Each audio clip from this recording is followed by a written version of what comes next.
Hey everybody, I hope everybody's doing great today. So today I will be talking about something that might be triggering for some people, something that might be hard for some people to hear, something that is going to be pretty difficult for me to talk about.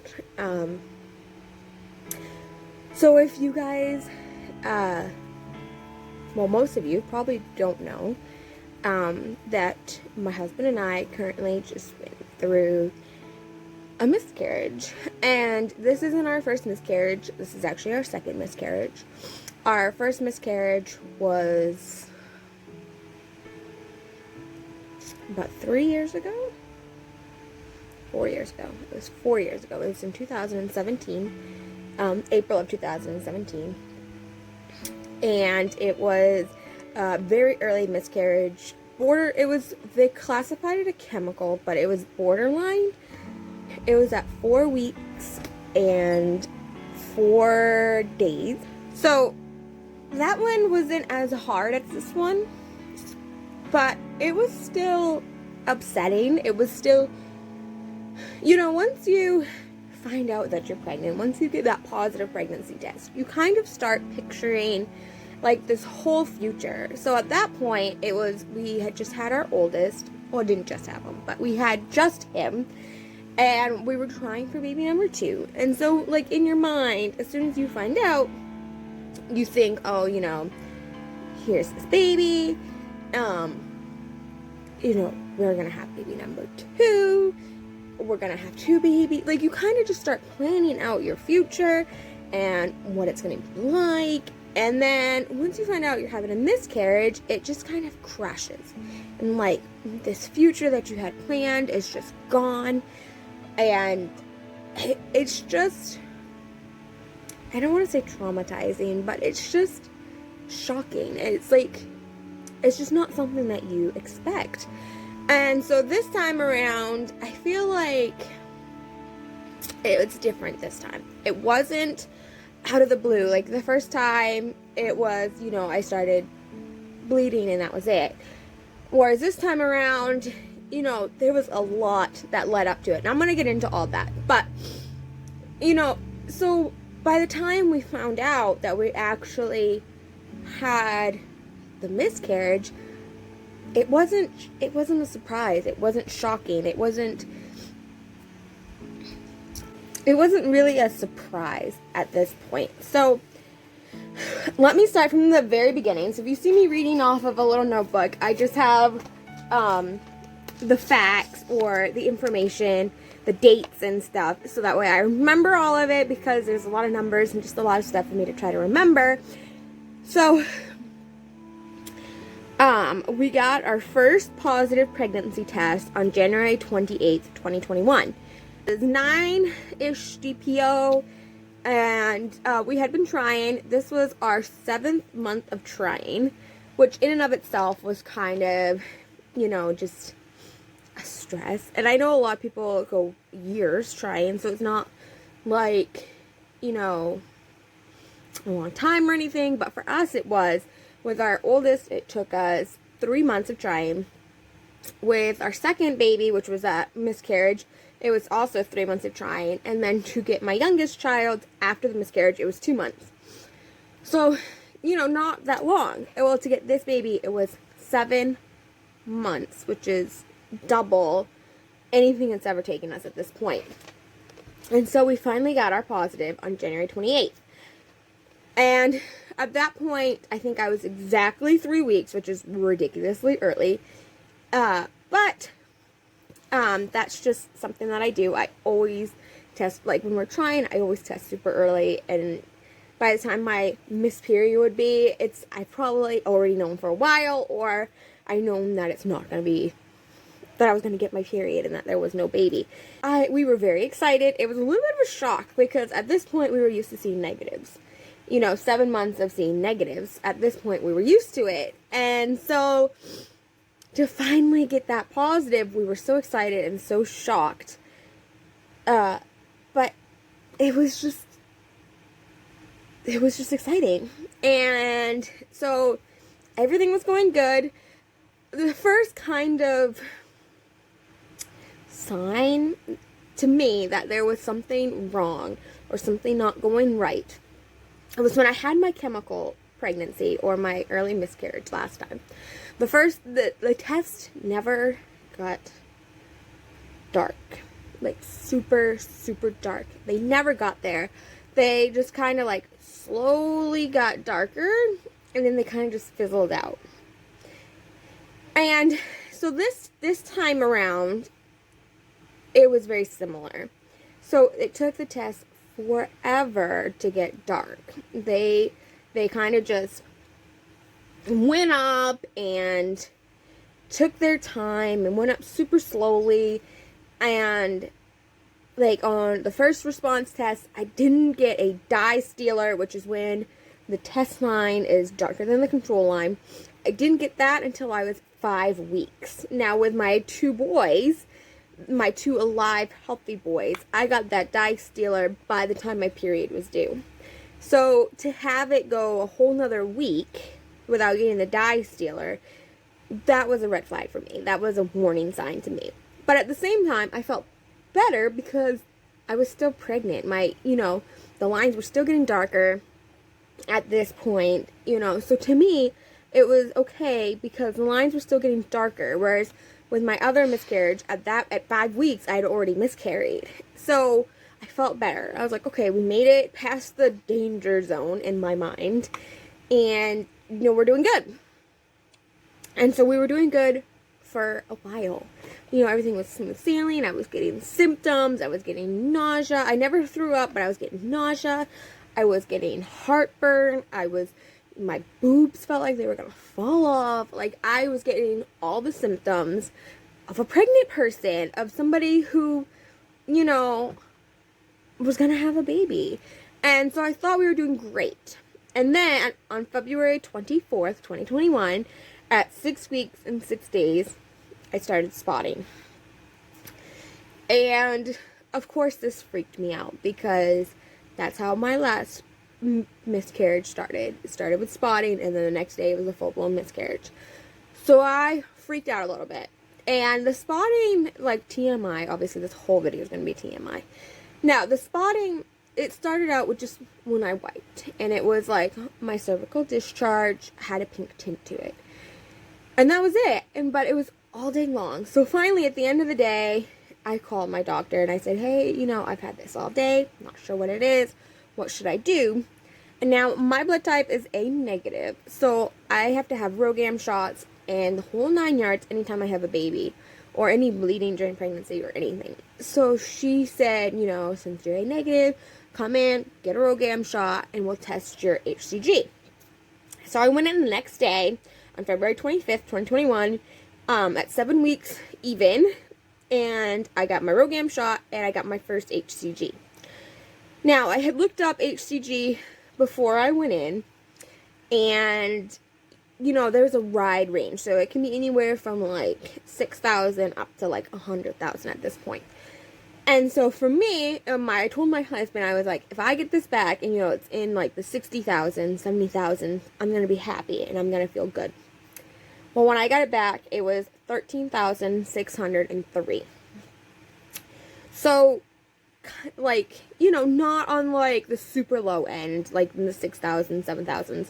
But it wasn't high either. It was only 13,600. So, of course, that freaked me out a little bit. I was like, wow, that's, that seems low to me. The doctors weren't concerned at all. They said, that's good, that's normal. Especially for 7 weeks. It was great. Don't worry about it. It's fine. Everything's good. And the doctor told me, but if you, for your own peace of mind, why don't you go back in 2 days and get your HCG drawn again? I said, yeah, sounds great. That's what I would like to do. And then she also said, let's schedule an ultrasound just to make sure everything's going great. At this point, I had already had an ultrasound scheduled at 9 weeks. And that was just for your typical, early pregnancy, go in and get everything checked out type of ultrasound. So this ultrasound that she was talking about, we were going to move it up and about a week, and just to, for my own peace of mind, because I have anxiety in general, I have anxiety and panic disorder. So I already have extra anxiety on top of, oh, this could be potentially something wrong and that kind of thing. So, she's like, well, let's just move it up and, so for your own peace of mind. So I said, sounds good. So on February 27th, 2021, at 7 weeks and 2 days, I had my second HCG drawn. Now, this is where things really start to get, the spotting was scary, obviously, but I know spotting can be normal. And they kept telling me that it was probably a subchorionic hemorrhage and not to worry about it. And so this, like I said, at this point, this is where stuff starts to get a little scary and where I start to suspect that the worst is coming. So on 7 weeks and 2 days, I had my second HCG drawn, and it came back at 14,499. It didn't even go up by 1,000. It didn't even go up by a quarter. It didn't even think about doubling. So if you guys don't know, in order for your pregnancy to be considered normal, your HCG should double every 48 hours.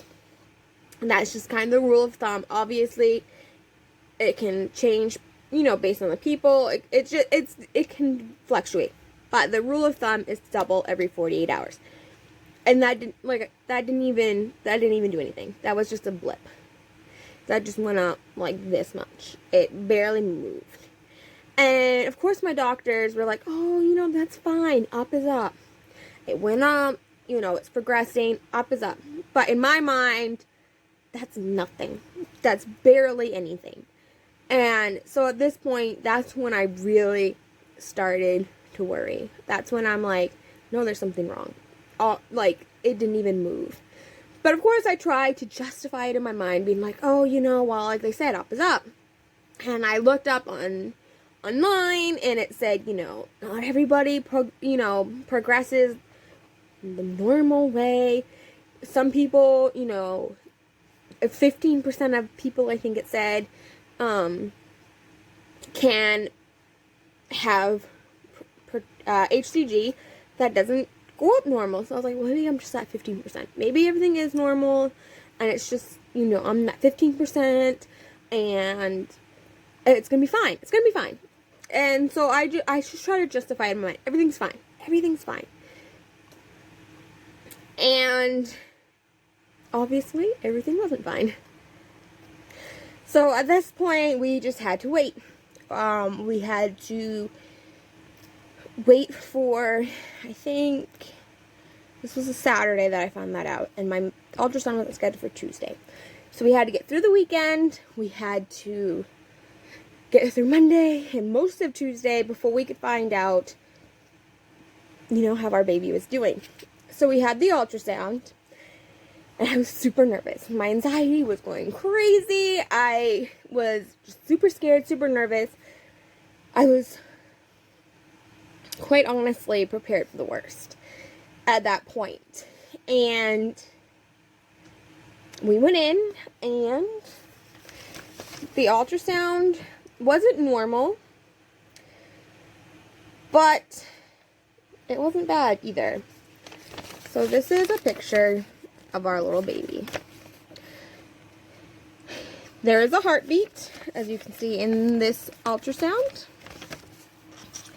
where the two lines are right here is the little heart, and it was beating. Our baby was alive, and by all standards, okay. Now this, let me get my little notebook back. At this point,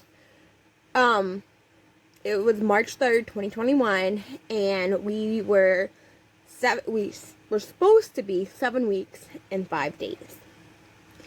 Baby was measuring 6 weeks, 6 days to 7 weeks and 0 days.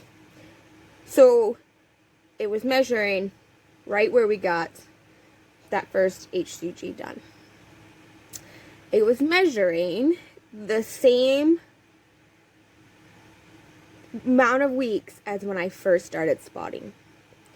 And I didn't realize all this until after the fact. But when we went in and had our baby checked on, it was measuring the same date as when I started spotting. But baby was healthy. Baby had a heartbeat. Now the heartbeat was low. It was only 92 beats per minute, which is super low. They would like anything above 100. But at 6 weeks, anything in the 6-week range, which is what they were saying 6 weeks, 6 days. Anything in that range, 90 to 110 is considered low, but normal. So, we were told, great news. Your baby has a heartbeat. Your baby is a little behind, but everything looks fine. Everything looks great. So that gave us a little bit of relief. But in my mind, because I am a pessimistic, just person in general. So in my mind, it said, yeah, baby had a heartbeat. Everything was good, but it was measuring behind. And I know for a fact when I ovulated. I know for a fact when I got my positive. And there's just no way that I ovulated late. And there's no way that baby implanted late. There's just no possibility that any of this makes any sense. Like, it's not possible. So baby's behind because baby's behind. And there's something going on. And that was that. But everybody, even the doctor, I had 2 doctors call me. The first one called me just to give me the information that she saw. And she said, everything's great, blah, blah, blah, blah, but we want to keep your ultrasound for 9 weeks that we already had scheduled just to follow up and make sure everything's going great. And I said, okay, good. And then she told me that she would have somebody else call me back when they got the official radiology report, just to give me the official report. And I said, okay. So that doctor called me back the next day, and they weren't so nice. They said, here's the report. At this point, it can go either way. It can go 50-50. She said, you could come back next week, and baby could have shot right back up, be 9 weeks, or it could even, have grown and just be 5 days behind, or you could come back next week and there's no heartbeat. She said that she's seen it go either way, and, she doesn't want to give me hope or give me, tell me that she doesn't think it's going to work. She just wants to give me the facts, and that it could go either way, and just to prepare myself. So at this point, the other doctor made me feel so great, and then this doctor kind of rained on my parade and popped my balloon. She kind of just made me see reality, which I think was her whole point, but it was kind of sucky. I was already questioning everything. I was already feeling kind of ugh, and then she just kind of calls and says, hey, yeah, this is it, which is totally fine. That's totally fine. It's nice when you go into a situation like that to just have somebody give you a reality check, because as a pregnant person, you're always hoping for the best. And even though I knew in the back of my mind, I knew that there was something wrong. But, I felt hopeful bliss. And so it was nice to kind of have a reality check. And even though that doctor at the time made me really mad, and I was like, how dare she do that? How dare she say that? How dare she make me feel that way? But now I'm actually really thankful, because I think because of her, I got my mind ready. I prepared myself. And when the time actually came, I feel like I was in a much better headspace than if I had been hopeful and been oh yeah, everything's been fine, blah. I think at this point, it was what it was. So a few days later, after this ultrasound, I got really thinking, my family has a history of progesterone issues. My mom had to take progesterone with me because of spotting, and my sister has actually had 2 miscarriages due to low progesterone. So I was rather concerned about progesterone, and so I called back. I called the doctor's office, and I got Miss Reality Check Doctor. And so I tried to explain to her, my concerns and what I was wondering. And I really just wanted somebody to look at it. Even if they didn't think that,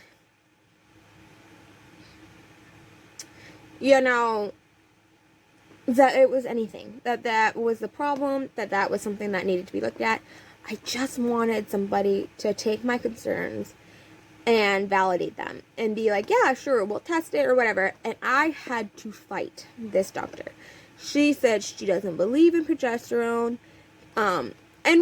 Obviously she doesn't believe in progesterone is real. She doesn't believe that taking progesterone can prevent, or not really prevent, but could help a pregnancy if it was in turmoil. And she just didn't believe in it. And she told me that she would talk to another doctor in the office and, she would call me back. Well, she called me back and she said, oh, it's not going to do you any good, so we're not going to worry about it. And I told her, no, I want to be tested for it. I want my progesterone tested. I want to know what's going on. I would like to at least have the test done. And she said, fine, I'll send it over. No problem. I'll send it over and we'll have it looked at. So finally, after fighting, I went and had my progesterone tested. And I had to wait all day. I had it done early in the morning. I went as soon as possible. And I had to wait all day long. And finally, I called the on-call doctor because they have people that are there after hours. And I said, I haven't got the call back. I want to know what's happening. So they called me back. And they said, yeah, your progesterone's low. It's at a 5.1. And at this doctor's office, anything below an 11 is considered low. And so she said, yeah, it's at a 5.1. And I said, okay, well, what are we going to do about it? Because at this point, I was just super irritated. I felt like every doctor I've talked to was just kind of dismissive. Oh, whatever.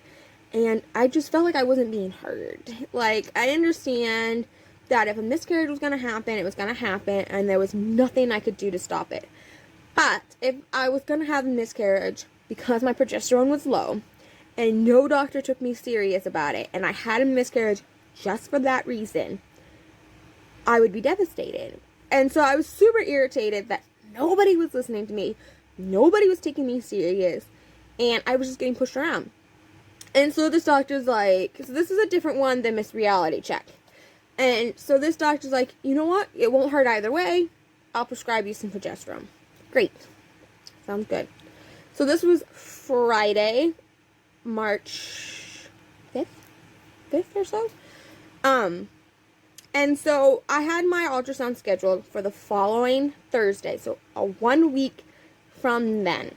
So I went and got my progesterone. And I took the progesterone for that whole week, hoping and praying that it would help. Now, that Saturday, so March 6th-ish, I had one episode of a little bit of spotting. And so it freaked me out a little bit, but it was just that one time, so I'm like, okay, maybe it was nothing.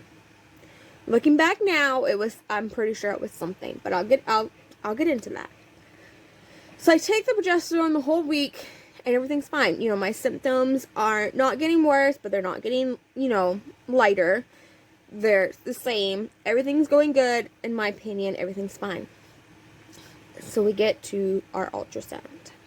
9 weeks that day, and I am super nervous, but not as, surprisingly, not as nervous as I was the first time. And I don't know if that's because in my mind I kind of already knew what was going to happen, or if I still had that, glimmer of hope that, I was going to get in there, everything was going to be fine. I kind of went in hoping for the best, but expecting the worst. And that's exactly what happened. We went into our ultrasound, and the ultrasound tech, I don't know if she knew what was going on, or if she thought it was just your typical first ultrasound of the pregnancy. I'm not sure.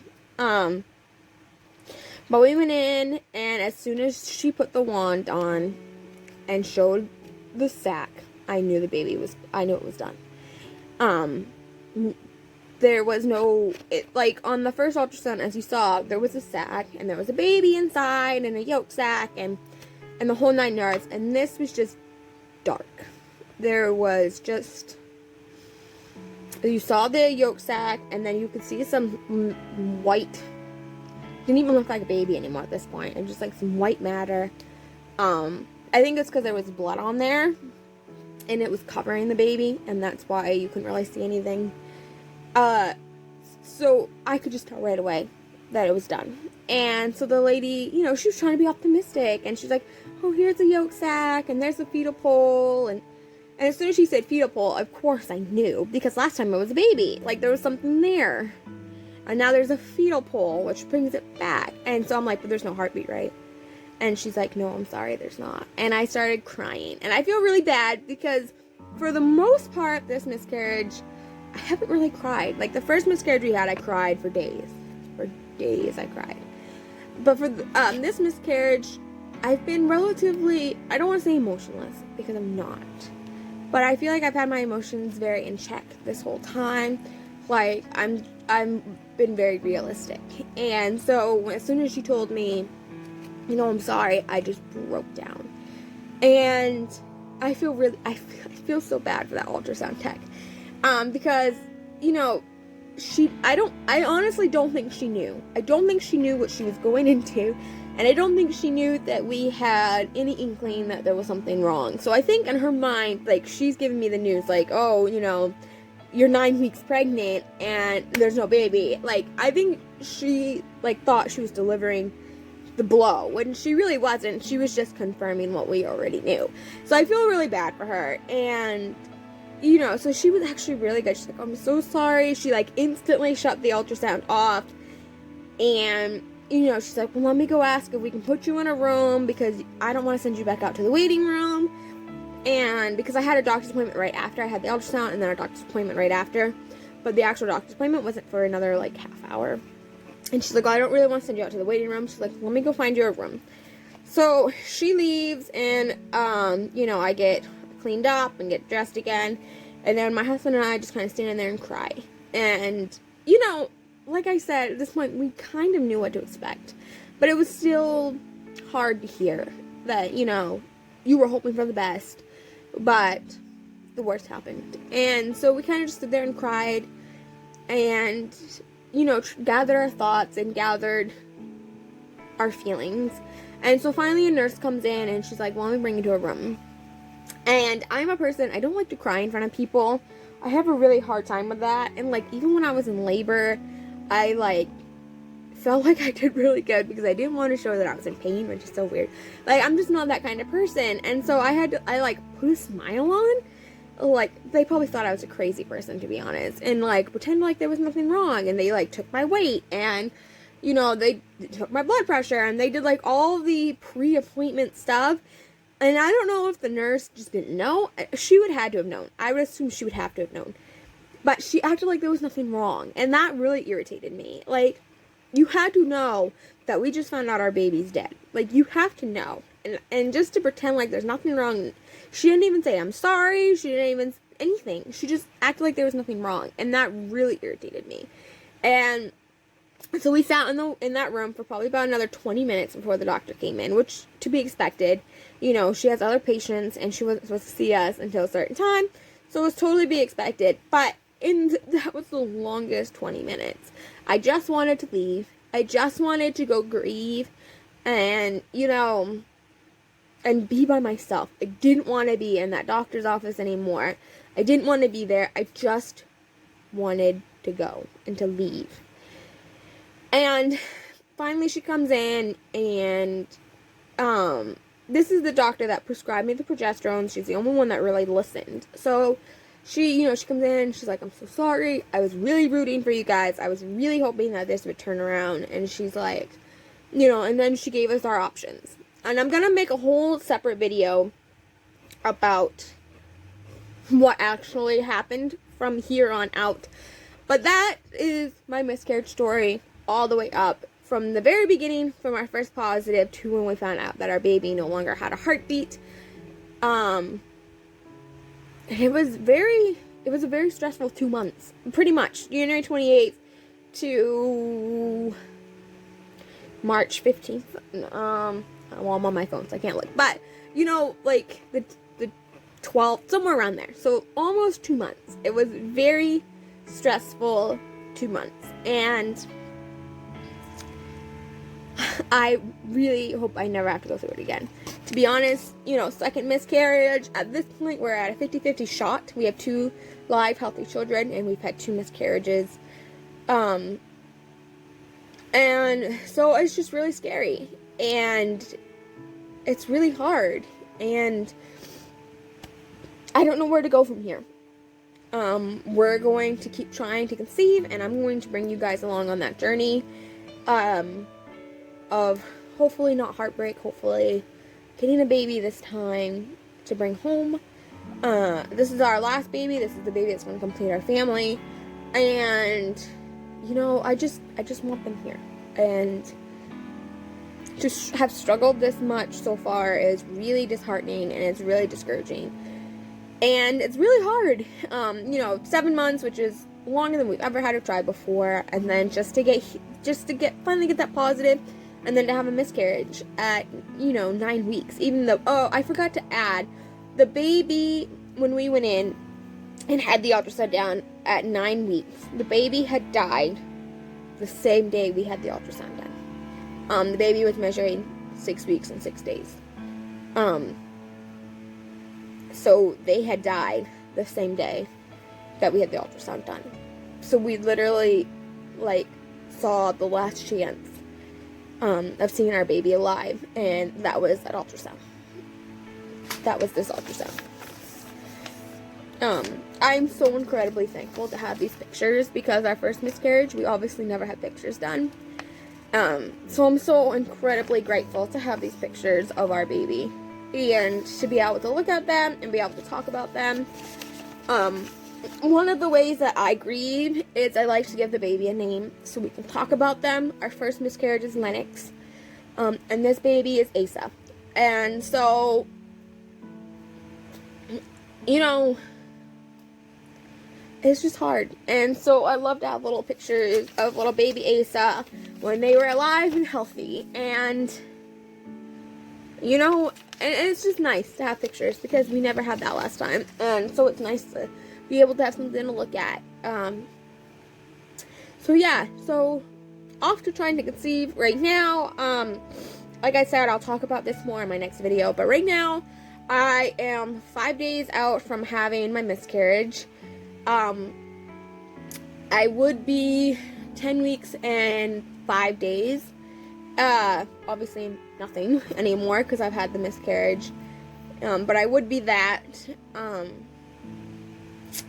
And so now we're just waiting for my cycle to come back. And we're just on our trying to conceive journey.